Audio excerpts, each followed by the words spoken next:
joins me now in the studio. A show of willingness, perhaps, and only that, but a good show of willingness. Were you delighted to see what the Chinese have done this week? It was absolutely a fantastic sign to see. It shows that they are wanting to address this as a serious issue, recognising that most of the illegal ivory that is coming from Africa is heading to China, where it's used in carvings and sold as ornaments, jewellery, and very often bequested as gifts. On the Chinese black market, let's just have a look at these demand figures, because I was shocked by these when I first saw them. Ivory can fetch up to $3,000, I believe, per, what is it, kilogram. And it isn't just elephant ivory that attracts black market buyers, of course. CNN's Ivan Watson looked at the sale of ivory in traditional Chinese medicine. Let's have a look at that. It's not just elephant ivory. This is a box of traditional Chinese medicine that's advertised to include one key ingredient, rhinoceros horn. Now, some Chinese believe that this has incredible healing properties, that it's almost a wonder drug. And that's why 20 years after the Chinese government banned its sale, rhino horn is still a valuable commodity on the black market.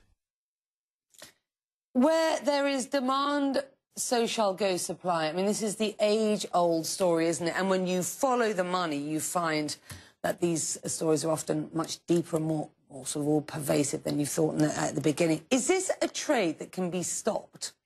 It is a trade that can be stopped, but it has to be addressed at the level at which it's set. At the moment, it's not considered a serious crime. It's given a low priority within government budgets. It doesn't have adequate resources.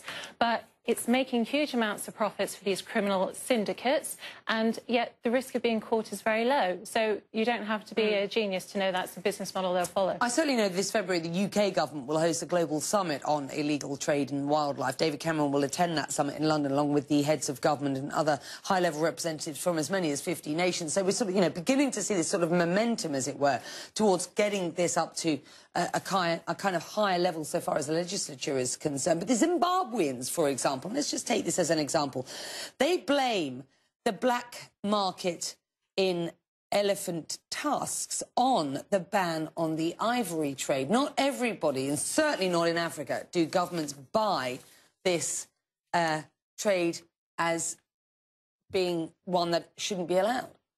Well, there is an argument that you could say if there's enough product to supply the demand, then it could be sold. But at the moment, there aren't the controls in place to make sure that we're separating the legal ivory from illegal ivory. Thailand's a classic example. They allow the legal sale of ivory from domestic elephants, but when it's openly for sale in shops, the law enforcers can't tell whether it's from Africa or Asia, and therefore it's just openly sold and it allows laundering. Am I right in saying that there is still a trade in poaching tourism in Africa? I certainly was in a safari park myself in Kenya only about 18 months ago and heard talk of tourism in poaching.